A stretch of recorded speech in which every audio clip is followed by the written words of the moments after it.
Okay. Hi, Melissa. How are you? Hi, Douglas. I'm fine. How are you? Doing all right. Thank you. Thank you for coming on the show. Thank you for having me. You're an emergency room physician, yeah, in Canada? Exactly. I'm at the hospital right now, actually.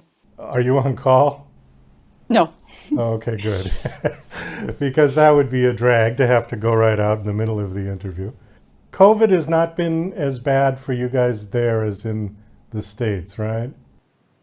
Right. We've managed to keep our infection rates down a little bit more, and the bigger centers have been hit harder than the smaller centers like mine. It's still tough, but we're still asking people to come in and be seen if they need to be seen. Okay. Have you been vaccinated yet?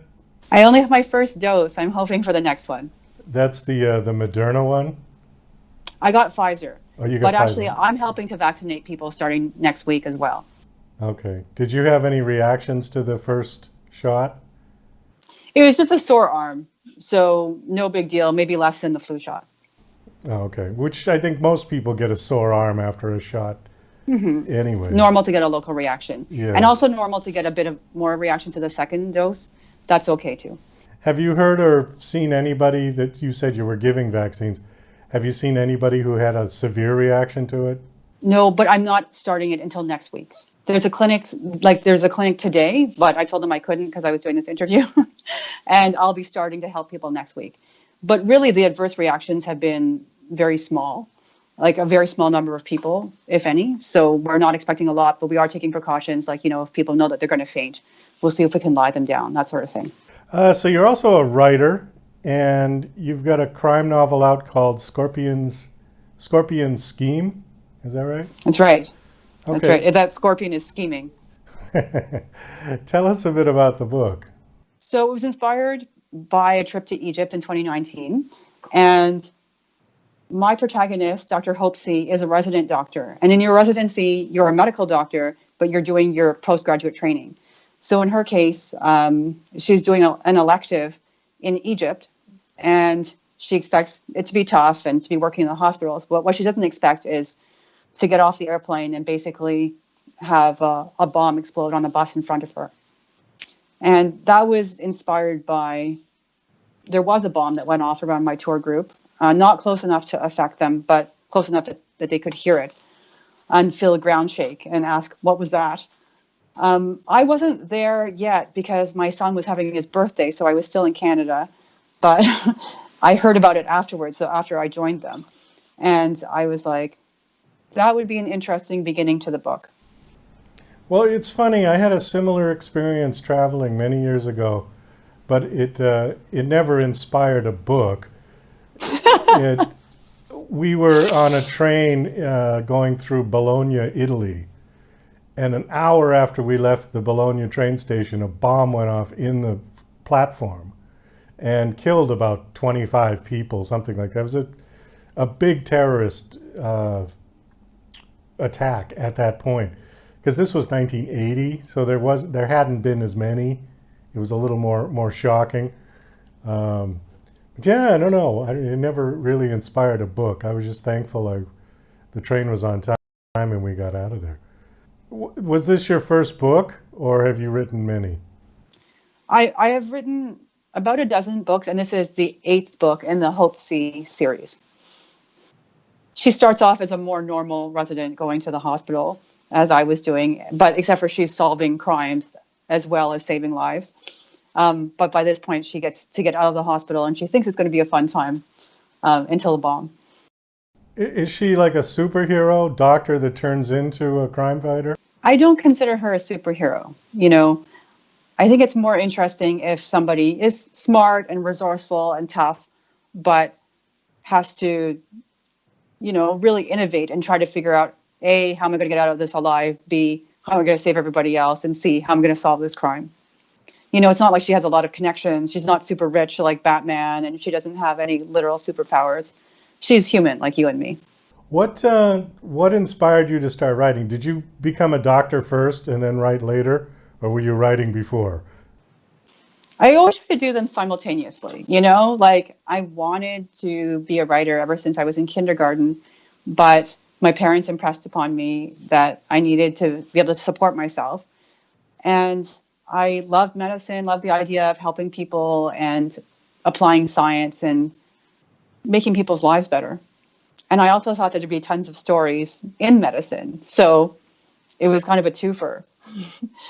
But I was trying to write while I was in medical school. And one of the things I did do is I published my first short story when I was in medical school. I was sitting in the library with other people and I was like, when I got the email. And I also was a winner in Writers of the Future, which is a fantasy and science fiction contest for new writers. They're trying to find the new writers and illustrators. So in my first year of residency, they flew me down to Los Angeles for a week for a writing workshop. And at the end, there was a big gala, and our anthology was unveiled. So that was really enjoyable. I try to tell people you can have it all. It's just you're always a bit robbing Peter to pay Paul because you're trying to do so many things at once. Well, yeah, seems like an awful lot of work. Did you find any time to sleep during that time? Well, in residency, you don't get to sleep very much anyway. But if I had insomnia, I would get up and write. And my friends would be like, really? I just roll over and I try to sleep some more. So there's always a bit of give and take. Probably I have some more white hairs because of that. Are you self-published or you have a traditional publisher? I am indie, and I'm with a little writing cooperative called Windtree Press. They're based in Oregon. Okay, tell us a little about that. What do they do? Well, it's a collective, mostly of female writers who write a lot of different subjects, a lot of romance writers, because romance is the most popular genre in fiction, as well as some nonfiction and some self-help books. And we all get together and support each other. Okay, so this is something like what we used to call a book club. Oh, is that how you used to have book clubs? Nowadays, book clubs are like you all read a book and you discuss it. Well, that's sort of one type of book club, yeah, I suppose. So this is not reading a book and discussing. It's called a collective. Okay, which means I'm still trying to figure out what this is exactly. So you guys all get together. Of authors.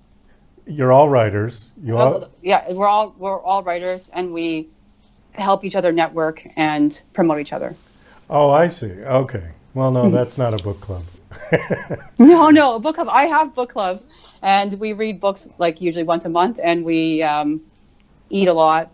And well, it used to be that we would argue more about Trump than about the actual book. Hopefully now we can move on from that. What else is on your agenda? Oh, a few different things. So the third Hope book, Terminally Ill, is about an escape artist who's also an Elvis impersonator, who is chained and nailed into a coffin and lowered into the river, only he doesn't manage to escape and he drowns instead. And it's Hope who has to help resuscitate him on the pier. And afterwards, he asks her to help figure out who would have tried to sabotage his stunt and solve the mystery for him. That book is being turned into a stage play as a workshop. So we're doing that in June. It was originally supposed to be in 2020, and that got pushed back. And then this year, we were hoping we might be able to do it as an outdoor piece, because we have an aerialist who's performing as Elvis. So she's going to be, using her setup to try and show falling into the river and drowning and the whole bit. But you really need a high ceiling to be able to do that, and it's hard to do that with COVID precautions. Right now, though, in Ottawa, we're trying to be pretty careful about COVID. So it didn't, people aren't renting, places aren't renting out their spaces. And most likely we're going to have to do it virtually. So then we're hoping maybe in 2022, we can do the big show. Okay. Are things loosening up in Canada now? I mean, are people still in lockdown in places, or is it It's back and forth.